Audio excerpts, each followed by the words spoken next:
Y está muy bella. Ok.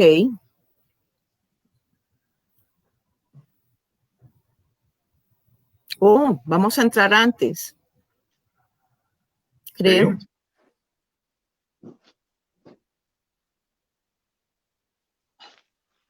Falta como un minuto, más o menos.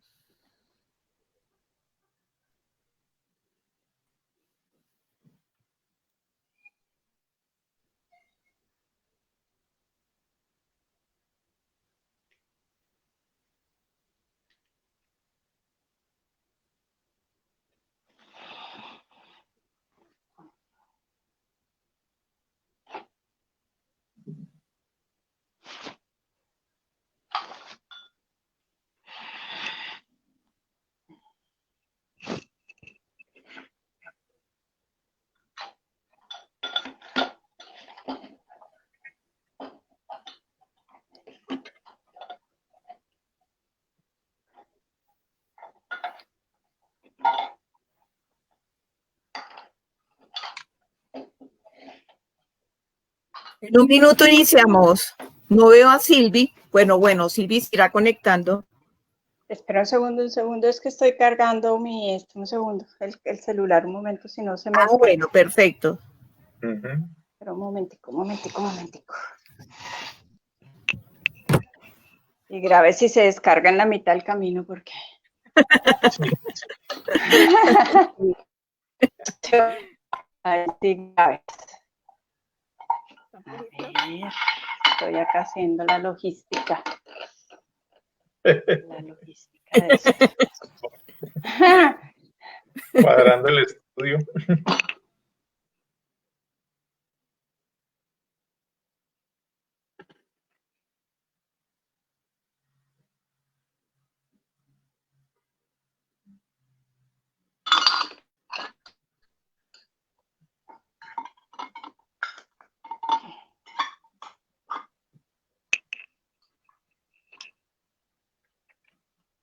¿Cómo se ve ahí? Okay. Muy bien.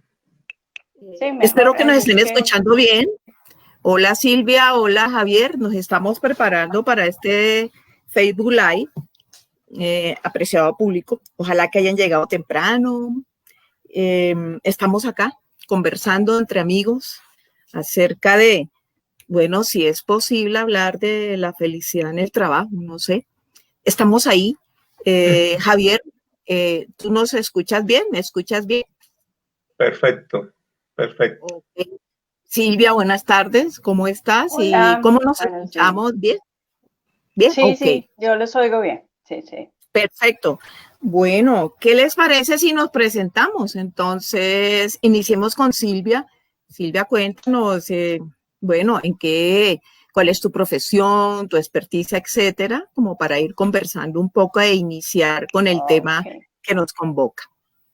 Bueno, buenas tardes para todos. Mi nombre es Silvia Mateus, soy psicóloga de la Universidad de Santo Tomás, especialista en seguridad y salud en el trabajo. Tengo un máster en dirección de recursos humanos. Mi experiencia más que todo ha sido a nivel organizacional. He estado tanto en el sector privado como en la parte de educación superior. He dirigido los consultorios de la universidad, consultorios psicológicos de la Universidad de los Libertadores, de la Universidad Piloto. Fui la directora y elaboración de toda la especialización de gerencia y seguridad y salud en el trabajo de la Universidad Piloto. Docente en el campo organizacional ya no digo ni cuántos años. No digas. Varios años acá interesada en este tema, sobre todo en estos momentos que uno a veces dice, la felicidad sí será que se da en el trabajo y creo que es importante retomar este tema de la felicidad en el trabajo y como parte de nuestro sistema diario, porque ahora sí que se nos metió el trabajo en la casa, como dice. Ok, Silvia, muchas gracias. Javier, te escuchamos. Buenas tardes, gracias por la invitación. Es de verdad honroso estar aquí y más con ustedes, a quienes conozco desde hace un buen tiempo como excelentes profesionales. Mi nombre es Javier Giraldo, yo soy psicólogo de la Universidad Santo Tomás, soy especialista en gerencia de recursos humanos de la Universidad de los Andes. Tengo una especialización en administración y gerencia de sistemas de gestión de la calidad y una maestría en sistemas integrados de gestión del ICONTEC y la Universidad de Santo Tomás. A diferencia de Silvia, voy a decir, estaba haciendo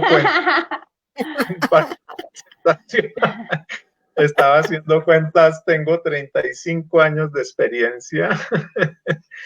Soy docente de planta en la Universidad Santo Tomás y docente de cátedra en la Fundación Universitaria Los Libertadores, y me he desempeñado tradicionalmente como en dos grandes frentes, uno en el educativo. Allí, de hecho, en este momento lidero un grupo de investigación sobre psicología, salud, trabajo y calidad de vida, y en investigación, docencia, bueno, todos estos menesteres propios de la academia, y también he tenido la oportunidad de desempeñarme en el campo empresarial. He trabajado como psicólogo de recursos humanos en una multinacional, he sido director de recursos humanos de varias empresas, hago consultoría, asesoría, capacitaciones a empresas, entonces me desempeño como en ambos frentes, la educación superior y el sector empresarial en general. Muchísimas gracias de nuevo por la invitación. Con mucho gusto, querido, la gente que nos esté escuchando, sea de manera directa o después, queríamos comentarle que con este evento pues estamos iniciando otra vez todo lo que tiene que ver con el programa radial dialógico. Bueno, igual el programa nosotros lo hacíamos en la universidad. El semestre pasado estuvimos haciendo un proyecto especial. Hicimos un club de lectura a través del mismo Face de Dialógico. La gente participaba, fue interesantísimo. Vamos a retomar ciertos elementos también de ese club de lectura, pero lo que queremos hacer con este Facebook Live es retomar eso que es la esencia y el alma del programa dialógico. Tal vez sea por esta vía. Los invitamos de una vez el próximo lunes, este lunes que viene a las 5 de la tarde, como si estuviéramos en el programa. Vamos a hablar sobre los derechos de los enfermos mentales en Colombia. Es un tema interesantísimo. Vamos a tener gente también como nosotros acá conversando sobre el tema, y luego vamos a ir avanzando en estos encuentros que nos hacen tanta falta a nivel presencial. Pero bueno, ya estamos acá. Bueno, para los que no me conocen, mi nombre es Luz Carmen Mafiol Arias. También soy psicóloga, voy más por el lado clínico. Tenemos en común nosotros tres que hemos compartido en la Universidad de Santo Tomás, yo con la maestría, Silvia y Javier son de pregrado de la Santo Tomás, o sea, somos egresados ahí, compañeros. Yo estudié el pregrado en la Universidad Nacional y bueno, en el camino nos hemos encontrado y hemos conformado un gran equipo. De pronto ustedes van a mirar por ahí las travesuras de mi gato que me acompaña en todas partes, pero él también habla acerca de la felicidad en el trabajo. Bueno, no sé si iniciamos. Quería comentarles, miren, yo me puse a revisar este asunto de la felicidad en el contexto del trabajo. Entonces me puse a revisar un poco, a hacer pesquisas ahí en la página web de la Organización Internacional del Trabajo y me encontré con varios elementos. Pero hay una cosa que me llamó la atención y es una publicación que hace la Organización Internacional del Trabajo en septiembre del 2004. Imagínense, del 2004. Y es un estudio perfecto. Quiero comentarle un poco las conclusiones y creo que eso también nos inspira como a desarrollar lo que queremos conversar. En ese estudio dicen, por ejemplo, el principal factor determinante de la felicidad nacional no es el nivel de ingresos. Están hablando sobre todo de Colombia. Yo busqué la OIT en Colombia. Dice que no es el nivel de ingresos. Miren lo que dice. Existe una relación positiva, pero el aumento de los ingresos parece tener poco efecto en los países ricos a medida que estos se van enriqueciendo. O sea que ya sacamos, entre comillas, de taquito que no depende unicausalmente la felicidad en el trabajo al nivel de ingresos. Solo con ese tema iniciemos. ¿Qué opinan ustedes? Bueno, lo que pasa es que el nivel de ingresos, muchas veces uno dice, no, que la misma motivación, cuando habla uno de motivar desde la parte económica, es algo que dura demasiado, es muy corto el tiempo de satisfacción de esa motivación, ¿sí? O de ese proceso de felicidad que debería generar, según la mayoría de las personas, el ingreso económico o el mayor ingreso económico, pero no es duradero. Entonces, realmente no es un nivel de felicidad permanente. Se fuma demasiado rápido. No sé qué crees tú, Javier.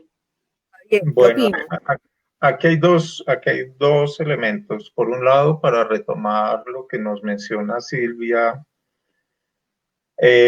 bajo la teoría de la motivación higiene de Friedrich Esberg, se considera dinero como un factor higiénico, pero no motivante, o sea, como un factor que evita la insatisfacción, pero no da satisfacción, no está relacionado con la satisfacción.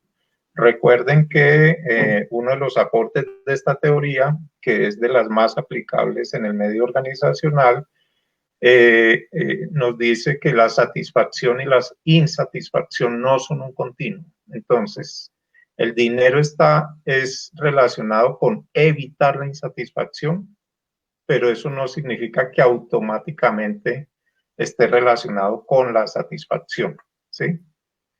Y por otro lado, respecto a tu pregunta, también estaría relacionado con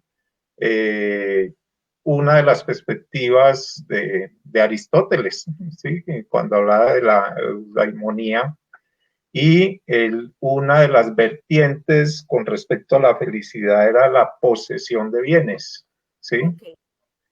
Pero otra era la perfección, la virtud, el hacer bien las cosas, más con esa tendencia.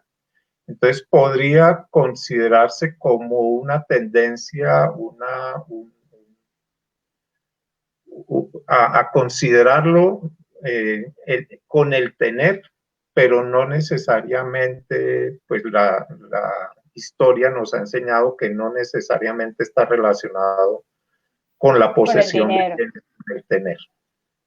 Sí, y fíjate que perdóname, la definición de felicidad que viene de que es más, significa ser fértil, ser fecundo, ¿sí? Tener como, no sé, como objetivos cumplidos y una satisfacción de deseos desde otra mirada más personal y más de desarrollo personal, que de lo que está de pronto tú preguntando, Luzca, como el dinero como tal, ¿sí? Porque pues es algo, como dices tú, Javier, efímero y que va en un momento a satisfacer algo, pero no todo, que va algo más relacionado en sí como el logro de objetivos y metas y ser una persona mucho más fértil o fecunda en cuanto a lo profesional y personal. Ahí vamos. Voy a unir otra idea ahí, de ese mismo informe que publicaron en la OIT. Dicen lo siguiente, imagínense. Entonces, mucha atención lo que nos dice. El factor más importante es el grado de seguridad en los ingresos. ¿Listo?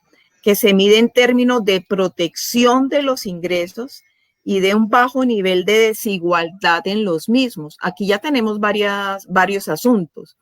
O sea, es la percepción que tiene esa persona de tener la certeza de recibir ese ingreso, aunque no necesariamente es el ingreso lo que, digamos, provoca o inspira esa percepción de felicidad. ¿Ustedes qué opinan? Mira que ahí hay otro elemento, además del que tú adviertes, relacionado con la teoría de la equidad de Adams y todos los desarrollos que te han dado referentes a la justicia organizacional como justicia retributiva, distributiva, procedimental, integrativa, etc. En ese sentido, podemos decir que la felicidad está asociada a esa equidad, a esa justicia, ¿sí? Y, y a la estabilidad que yo tengo respecto al ingreso, como tú lo decías ahorita, no a la cantidad del ingreso en sí. Allí ya tenemos un cambio también significativo, porque de acuerdo a lo que acabas de decir, está asociado el sentido de equidad y justicia que es tan importante, y esto nos ayudaría a explicar muchos elementos, no solamente a nivel laboral, sino también social. Okay. Sí, fíjate que en este momento en que hubo tantos despidos y muchas de las personas pues se les ve afectada esa seguridad en su trabajo que tenían y que venían llevando antes de la pandemia, por ejemplo, ¿sí? Entonces la felicidad que tenían de tener su trabajo seguro, ellos dicen, no me importa que me paguen menos, pero yo tener la certeza de estar en mi trabajo, de que sí, y muchos accedieron en cierta forma que les bajaran el salario, sí, pero tener la certeza de tener su trabajo, ¿sí? Eso es una forma de, uno dice, ok, sí, no, fíjate que la gente no dijo, no, me va a pagar menos, no, sino tiene su certeza de tener su trabajo, y eso en cierta forma, esa seguridad que tiene, da una felicidad o un aporte a que la persona se encuentre estable emocionalmente. Mira qué interesante. Ponerlo acá. Mira qué interesante, porque aquí estamos hablando de la certidumbre. La incertidumbre en cualquier sistema mata. El no saber qué esperar del sistema mata. ¿Sí? La desconfianza con el sistema, la confianza mueve una sociedad, ¿sí? Las relaciones las mueve la confianza. Entonces ahí tenemos unos elementos implicados muy interesantes en lo que tú acabas de decir, más allá de la simple estabilidad o percepción de que me va a llegar el salario, relacionados de verdad con la felicidad en términos de certidumbre, de confianza, ¿sí? Porque además hay que recordar que el trabajo está asociado a un elemento de aceptación social, a un elemento de sentido de autoeficacia, ¿sí? De crecimiento personal, de crecimiento, no es el trabajo relacionado, como algunos autores lo describen, con el tripalium, ese cepo de tortura que vimos probado en Notre Dame, ¿te acuerdas? sino que ya se asocia con otros elementos de realización de la persona. Y en ese sentido ya vamos encontrando más conexiones, trabajo, felicidad.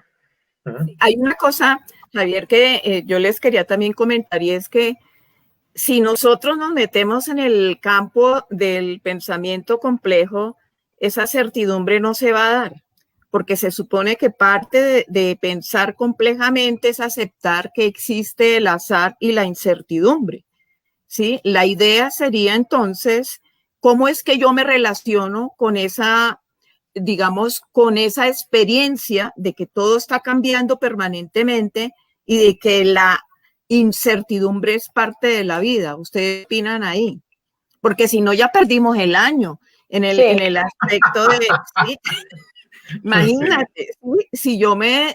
no puedo depender de eso.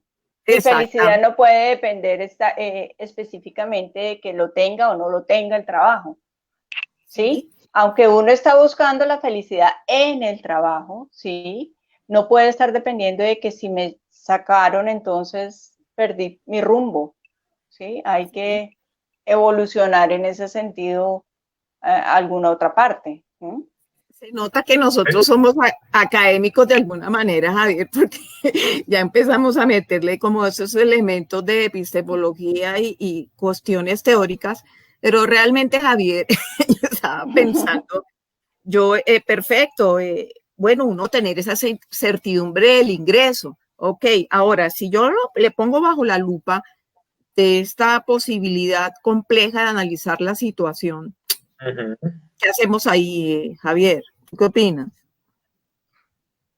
Mira que de todas maneras sí hay que acatar, aceptar el grado de incertidumbre, pero no significa que entonces nuestra vida tenga que ser caótica para, ¿sí?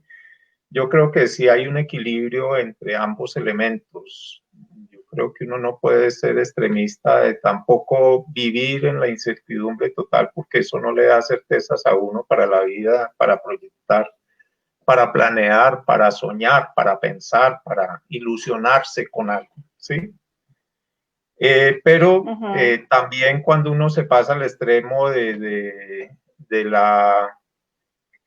la certidumbre, pues también es doloroso porque toda la vida tiene cierto grado de caos, de desorden, ¿sí?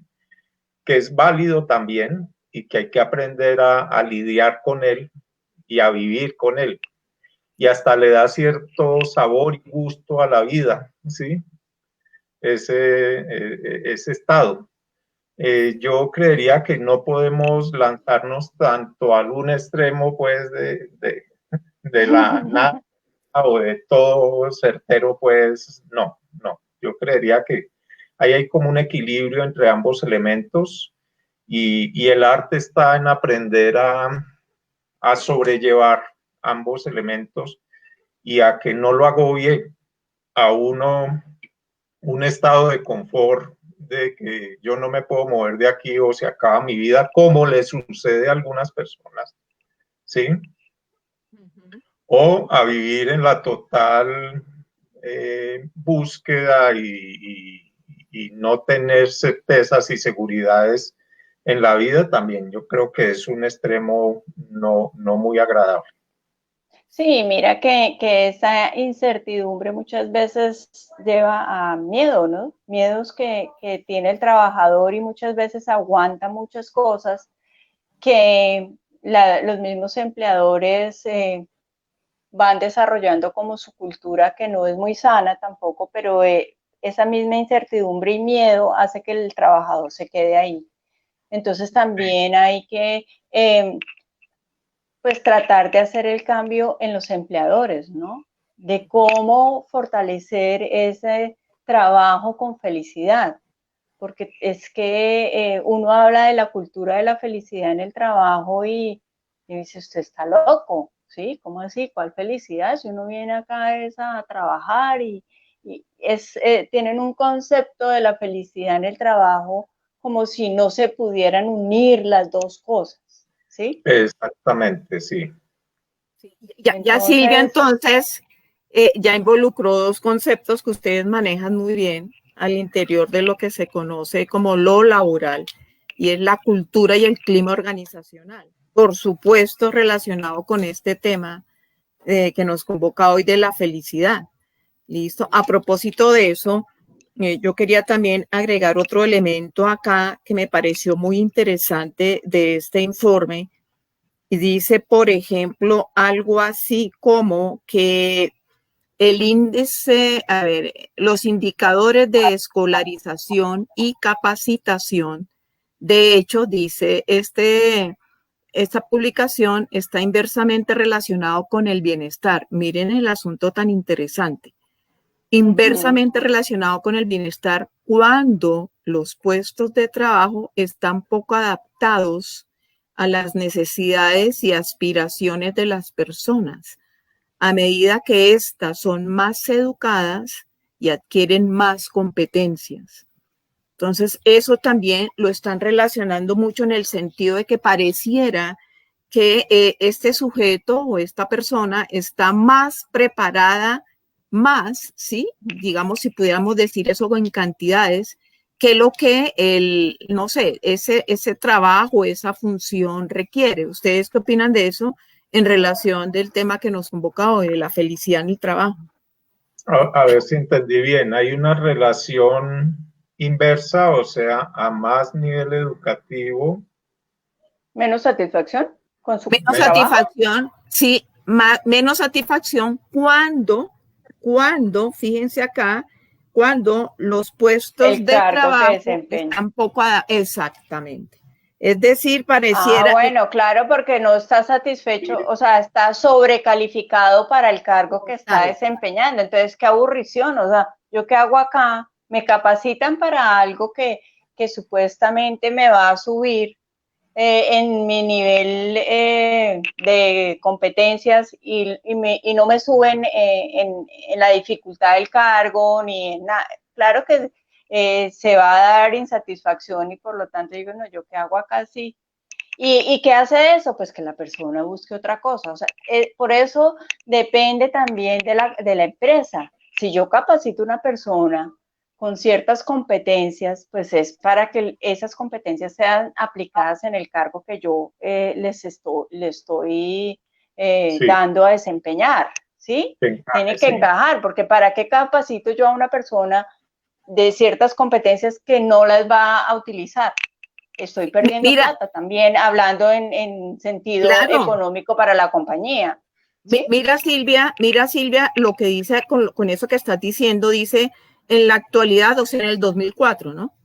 En la actualidad, un gran número de personas empiezan a sentir que sus conocimientos y calificaciones no corresponden a los puestos de trabajo que deben desempeñar, lo que se traduce en lo que el informe denomina el efecto del estado de frustración, como contrario a eso que se quiere lograr de felicidad en el trabajo. ¿Qué opina Javier y Silvia? Mira que recogiendo todos esos elementos a un nivel más macro, es preocupante, bien preocupante que Colombia esté en el cuarto lugar en índice de inequidad en el mundo, según el índice Gini de la ONU. Acuérdate lo que hablabas ahorita de la equidad y la justicia y estos elementos. El alto grado de desempleo, no lo hablemos por este elemento coyuntural, ¿sí? Que ha profundizado ese elemento, pero dentro de esos empleados hay un alto grado de porcentaje, casi un 50%, creo que es un 47, 48%. Bueno, antes lo era así, no conozco el dato actual, pero 47, 48% de personas en empleo informal y más o menos un 25% subempleados. O sea, que realmente es bien preocupante ese elemento marco social de empleabilidad y economía en el que nos encontramos y hasta qué punto eso está contribuyendo a que realmente se priorice, como diría un autor que yo también estuve por ahí mirando cosas, un autor que Duró nos dice que tal vez priorizamos la felicidad porque es que hay tanta infelicidad en el trabajo, dice.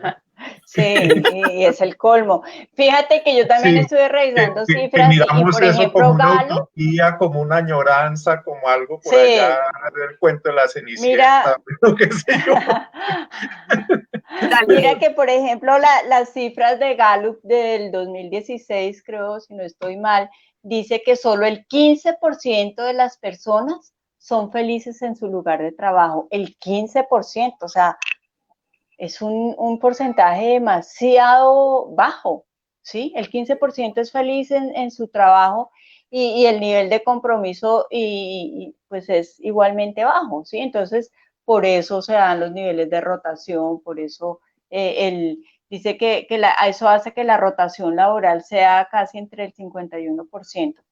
Y en la retención, a propósito de lo que tú estabas diciendo, de esas capacitaciones y esa crear a la persona en competencias que no van a utilizar, la retención del talento en un 44% nomás de lo que se puede. Es muy bajo. Es muy bajo. Es entonces, muy bajo. Y eso está relacionado entonces con elementos que, como dirían Enciso y Perilla, que nos ubican como en una especie de subdesarrollo socioempresarial. Imagínate. Entonces, sí es preocupante, son muy preocupantes esos datos, de verdad, bastante preocupantes. Hay otra cosa acá, como para yo terminar no quiero leer más este informe, pero dice algo así hablando de América Latina, por supuesto. América Latina es reconocido por ofrecer a sus ciudadanos mucha menos seguridad económica de lo que cabría esperar, dado su nivel de ingreso relativo. O sea, bueno, nosotros estamos en América Latina, ¿sí? Ahora bien, yo estaba pensando, este asunto del título de nuestra conversación, felicidad en el trabajo, y yo no sé, dependiendo también, pareciera como si nosotros estuviéramos, no sé ustedes qué opinan, como también se podría entender como si estuviéramos buscando que ese contexto del trabajo ofreciera felicidad a ese sujeto. Y yo no sé si sea esa la pregunta que nos deberíamos hacer, ¿cierto? Porque también tampoco vamos a depender de lo que el contexto laboral nos proponga, al menos en América Latina, donde realmente las experiencias son, no sé, dolorosas, ¿sí? Dolorosas. Entonces, ¿cómo hacer? Y ahora, en este momento, que hemos abocado nuestras funciones laborales en nuestro hogar, ¿cierto? Entonces, ahí hay unos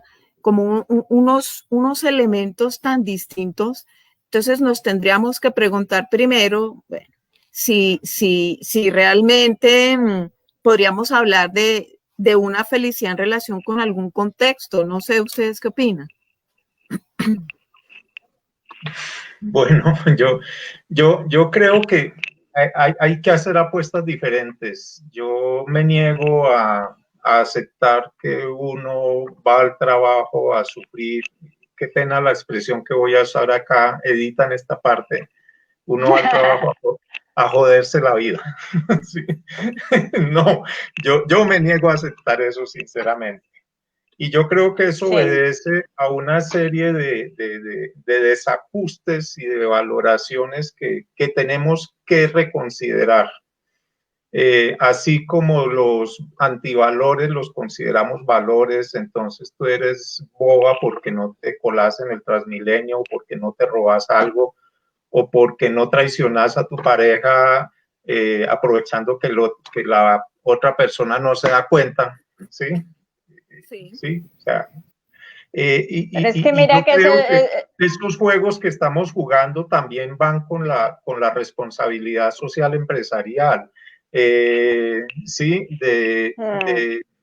no miro más allá de lo inmediato, miro en un corto plazo, lo importante es que yo gano. Y hay pruebas, por ejemplo, en responsabilidad social empresarial en este momento que dicen que es apostarle a la responsabilidad social empresarial es un buen negocio. Entonces tenemos que ir cambiando ese discurso para mostrar que esta es una apuesta realmente que vale la pena, incluso como negocio, incluso como negocio.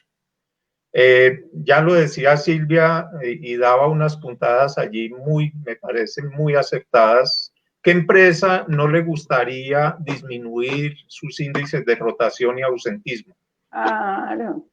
¿Qué empresa no le gustaría disminuir sus incapacidades por estrés, burnout y bueno, y no se diga fenómenos, riesgos como el móvil, por ejemplo? ¿Sí? Apostarle. Nosotros hay un estudio de la Universidad de Antioquia que dice que tenemos un alto índice de prevalencia, el doble de Europa, y en Europa estaban preocupados porque podría colapsar el sistema de seguridad social, ¿sí? Y nosotros tenemos el doble de prevalencia de Europa y y está mostrado con modelos económicos que cuando se presenta el moving es más lo que pierde la empresa que apostarle a que la gente se sienta bien y tenga un buen bienestar, satisfacción, etcétera, y todos los términos relacionados con la felicidad.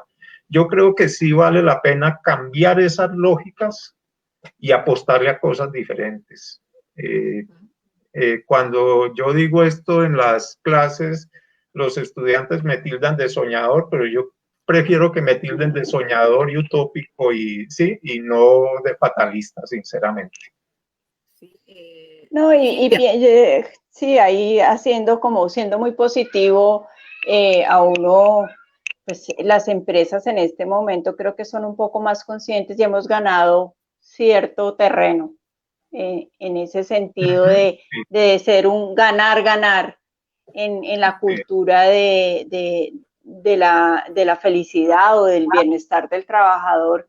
Y hablando así de seguridad y salud en el trabajo, que es mi especialidad, es básico, o sea, los riesgos psicosociales han subido muchísimo en su porcentaje en los trabajadores. Entonces, creo que ha llegado el momento de darle la importancia y pienso que pues en medio de todo la legislación ha ayudado a que se midan, aunque sea. Si uno dice, antes ni se medían, ni se sabía los porcentajes. Sí.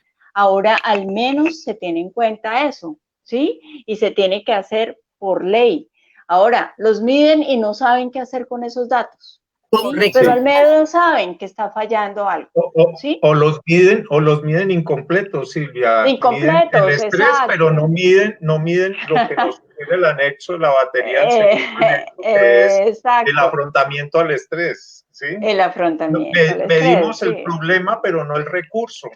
Exacto. Ni hacemos nada, o sea, ¿qué hacemos con esos datos? ¿Qué hacemos con esa información que nos brindó la batería? Nada, ¿sí? Solo las grandes compañías de pronto, porque todo el mundo dice, no, es que eso cuesta mucho, ay, pero ¿para qué? Si a la gente no le interesa, eso es una perdedera de tiempo. Muchas veces pasa eso. Entonces uno está en ese terreno, siempre está como luchando en poder hacer algo en esa parte de riesgo psicosocial. ¿Sí? Así, en la parte financiera hay que saberla, venderle la idea, como dicen, porque o si no, no hacen nada. Yo estaba pensando también que esa felicidad también es medida como con un concepto de bienestar, son como instrumentos que miden la percepción de bienestar, por ejemplo, ¿cierto? Bueno, ahí tendríamos que revisar. De hecho, es una tendencia en la medición de la felicidad, el bienestar. ¿Sí? El bienestar, sí. Sí, mira Silvia, que al lado de lo que tú hablabas, hay unos artefactos sociales bien interesantes que me llaman mucho la atención y que yo miro con muy buenos ojos. Por ejemplo, certificaciones como la de los mejores lugares para trabajar, las empresas familiarmente responsables, la base de la pirámide, ¿sí? Incluso cuestiones como la reputación corporativa consideran elementos dentro, algunos de los sistemas de reputación corporativa, creo que es el Red Trade y el Merco, consideran dentro de sus dimensiones esto de la motivación, el engagement, el compromiso, la felicidad. Entonces, me parece excelente, ¿sí? Yo creo que sí hay logros allí y yo creo que la historia nos está demostrando, como diría Leonardo Sbasten, que cuando no hacemos esas apuestas estamos atentando contra la misma sostenibilidad de la organización. De la organización, sí, es verdad. Sí, y entonces hacer esas apuestas vale la pena. Pero cambiar la lógica, sí, cambiar la forma de pensar. No es fácil. No es fácil. No sé, yo también estaba pensando, no es que esté yo negativa, ¿no? Sino que también estoy mirando a ese sujeto cómo se relaciona con el trabajo, cómo se relaciona con la familia, cómo se relaciona con la comida, cómo se relaciona en todas sus interacciones, ¿cierto? Entonces también pensaba si es necesario como, no sé si se pueda cambiar ese tipo de mediciones, porque únicamente digamos que la percepción de lo que yo siento, y no sé si Silvia y Javier, cuando están haciendo esas mediciones en las empresas, porque las empresas en este momento están obligadas a realizar o a cuidar, digamos, esa salud en el trabajo, no sé si se podía también como ampliar. Yo también creo o sea, lo que estoy diciendo es que es posible que necesitemos otras maneras de ver el asunto, porque si yo voy a ver una manera en el que posiblemente estoy tendenciosa a ver lo que falla, como decías tú, Javier, hace un poco, ¿dónde veo lo que sí funciona? Porque en esas mediciones, y tú me corregirás, Silvia, en esas mediciones se puede ver algo que realmente equipare, como esos recursos o esos elementos resilientes. Bueno, lo que pasa es que también depende de quien realice esa medición, porque bueno, la escala como tal, sí efectivamente de pronto se puede mejorar y hay que mejorarla porque ya lleva muchos años igual, ¿sí? Pero quien la aplica y quien la interpreta y hace no sé, como su aplicación ya en la empresa, también depende de la visión que tenga. Por ejemplo, nosotros que somos sistémicos, sí, tenemos una visión mucho más amplia que puede mirar al trabajador desde otras perspectivas, de la familia, de la relación con el jefe, aunque eso se ve en la batería, podemos profundizar desde ese punto, pero muchas veces la aplica la ARL y no es por hablar mal de las ARL, pero se quedan en lo básico, ¿sí? Y van y muestran los resultados y hacen una capacitación de comunicación asertiva porque lo que está fallando es la comunicación. No, o sea, no se van al fondo de lo efectivamente que es lo que está pasando, ¿sí? Entonces, hay limitantes, sí, claro, como en todas las aplicaciones de pruebas, pero quien hace el análisis y las posibles soluciones o estrategias para solucionar eso es quien las aplica, ¿sí? No sé, tú qué Dale, Javier, dale. Todas estas son herramientas para hacer mejor las cosas, y yo alabo sí, que claro. estén medidas. Pero como cualquier herramienta, yo puedo usar este esfero para escribir una gran poesía, ¿sí? Y matarte, puedes dejarte ahí a mis pies, o como un arma homicida, ¿sí? En serio, ¿sí? En serio. Sí, claro, Entonces la herramienta, siguiendo con la idea de Silvia, depende cómo se utilice, ¿sí? Y si yo miro las cosas es porque me toca, además eso es otra actitud también muy cultural nuestra, hago la medición porque me toca y hago los mínimos, pero mire que pocas personas se fijan en los anexos de la batería, ¿cierto? En que hay que características de personalidad y estrategias de afrontamiento al estrés.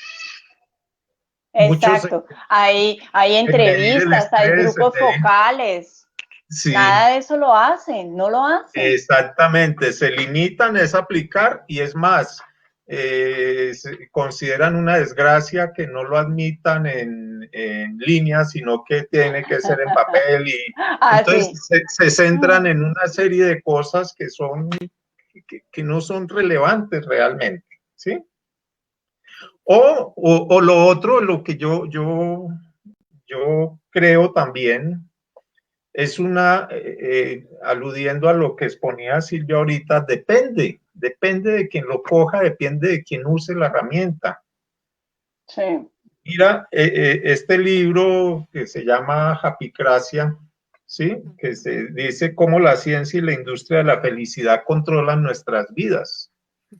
Y cómo de Cabanas e Ilú, ¿sí? ¿Cómo nosotros aprovechamos esto de la felicidad más bien para que sigamos fregados, pero contentos? ¿Sí? Entonces en palabras, plop. plop, plop, me caigo. Es verdad, sí. Sí, y entonces en ese sentido, pues como herramienta podría ser motivo de realización de las personas o como herramienta, como lo diría Rentería, Pulido o Peralta, son motivos más bien de seguir manteniendo un statu quo de manipulación, de diferenciación, de exclusión, de todas estas cosas que no son muy deseables en términos de nosotros, los seres humanos. Pero miren cómo, y yendo más allá, si vamos al libro de Naomi Klein, La doctrina del shock, ella alude también cómo desde la psicología social nosotros aprovechamos unos elementos, inclusive esto que es la protesta social, la aprovechamos más bien para legitimar una serie de medidas que son impopulares e implantarlas que de otra manera no las podríamos implantar, ¿sí? No las podríamos hacer reconocer. Entonces, casi que lo que estoy diciendo es que como cualquier herramienta tú lo puedes aprovechar para bien o para mal, de verdad. Sí. Y pues la apuesta yo creo que es ilusionarnos con que esto puede ser mejor y podemos vivir más rico y disfrutar esta charla, más allá de que no estemos juntos y no podamos disfrutar un café los tres aquí juntos, ¿sí? Yo creo que esto es vida, ¿sí? Sí. Okay, estilos de vida. Exacto. Claro, Javier, hay que venderlo. Esta es tu manera digamos, de mostrar tu estilo de, ¿cierto? Y nos faltaría de pronto ese tema que valdría la pena como un programa especial para hablar de estilos. Yo quería cerrar con respecto a ese contexto de lo laboral y lo laboral, y me encontré una de esas actas que hace la Organización Internacional del Trabajo en la última reunión que hicieron. Creo que esta acta salió en enero de este año. Y esta señora que la leyó, ella se llama la excelentísima señora María Fernanda Espinosa Garcés, que en ese momento, o no sé si todavía lo es presidenta del de un periodo de las Naciones Unidas, creo que el periodo número 73, si no estoy mal. Ella hace alusiones a muchas cosas y me gustó este pedacito, este fragmento de la locución que ella hace. Y ella hace nosotros pertenecemos a la Organización Internacional del Trabajo desde 1919, ¿no? Y entonces dice ella recuerda 3 principios fundamentales que tiene la Organización Internacional del Trabajo y que fueron expresados en la Declaración de Filadelfia de 1944.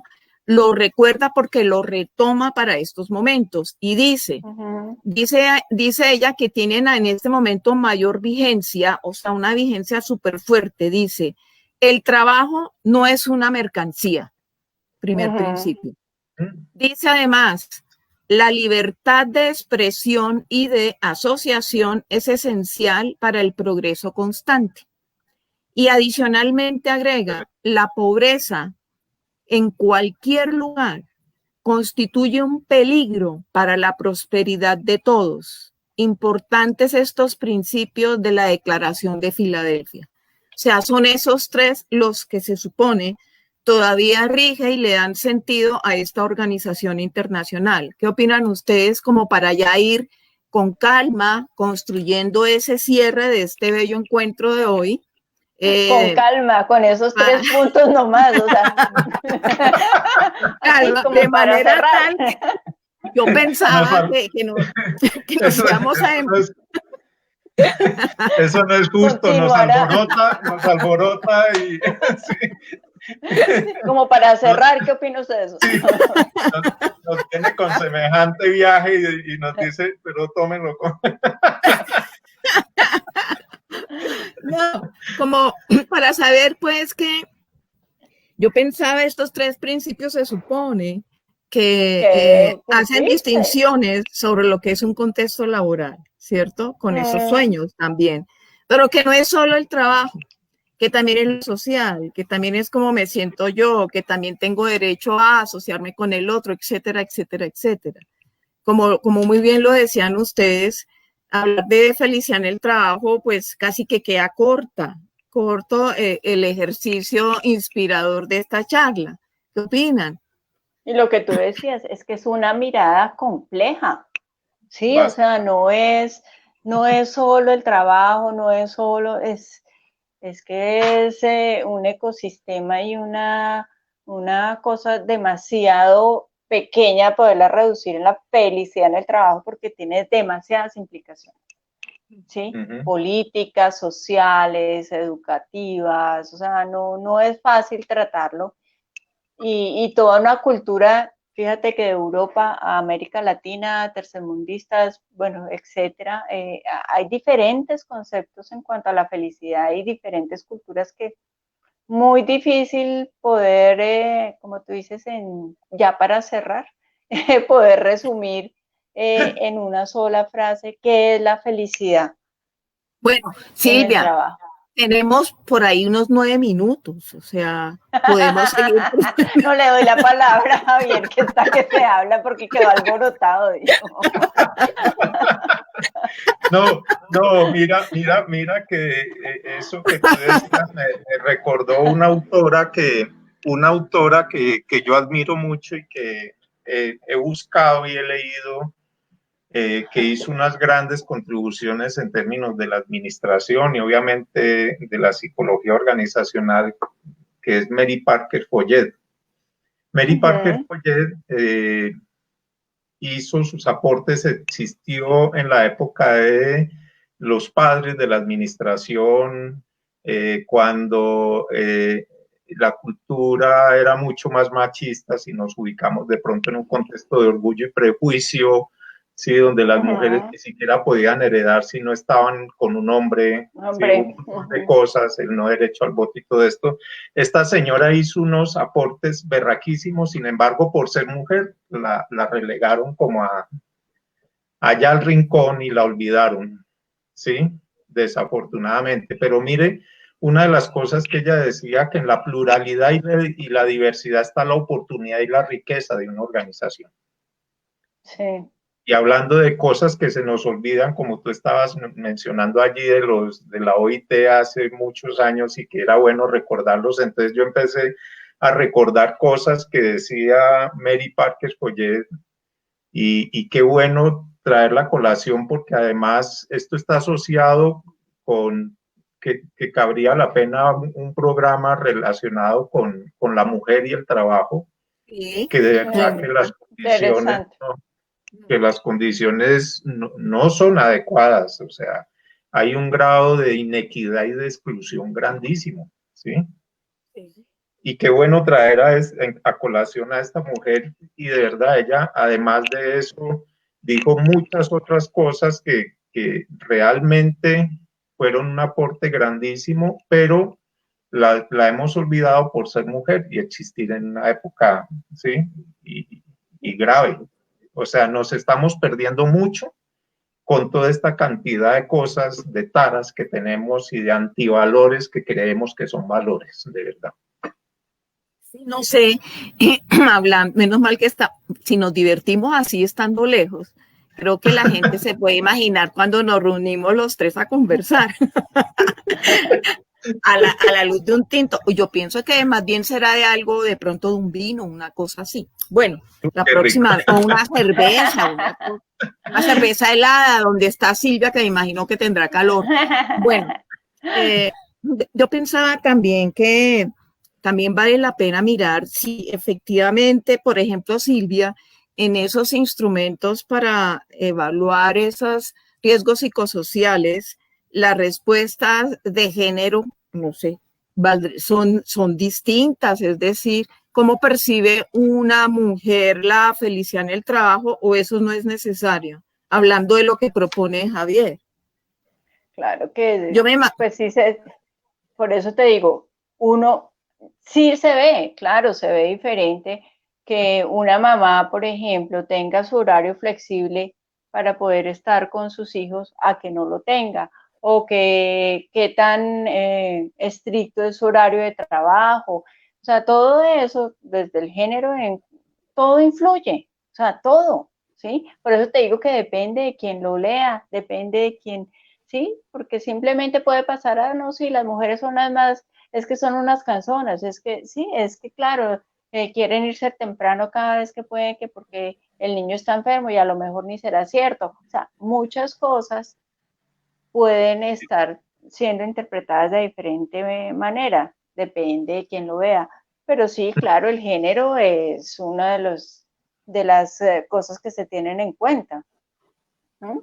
Pero No pues sé, yo pienso que también este asunto de la felicidad, hay gente que de pronto se reiría del título de nuestra conversación, entre otras cosas, porque diría que la felicidad no existe y cómo vamos a darle una hora a hablar de ese tema, y mucho menos en el trabajo. Aún así, nosotros pensamos, y nosotros pensamos, bueno, que amerita realmente dar una reflexión y estamos dándonos cuenta, yo voy a iniciar esta como conclusión, creo que nos estamos dando cuenta que no es suficiente limitarla a un contexto, que sí va muy ligado a ese sentido que ese sujeto le da a lo que es su propio desarrollo, su vida, lo que esa persona percibe con respecto a lo que es la equidad con él, que está muy ligado también a las interacciones con los compañeros.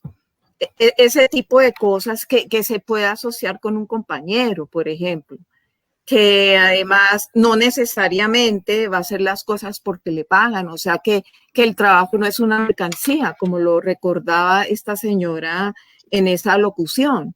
Es sea, decir, que lo tengan en cuenta, por ejemplo.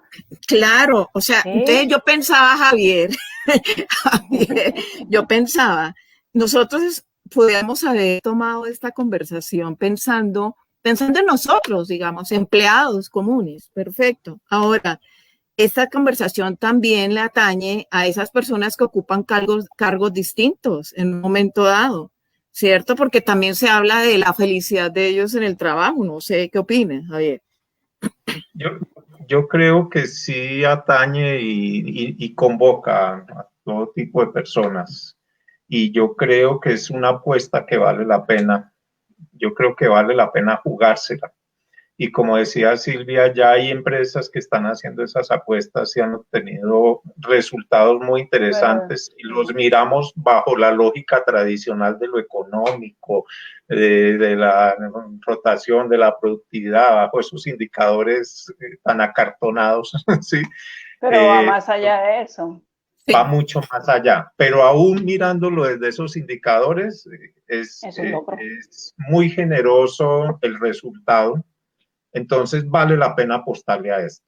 Y en últimas, oiga, ¿por qué no disfrutarse lo que uno hace de verdad? ¿Y qué sentido tiene uno sufrir con lo que hace?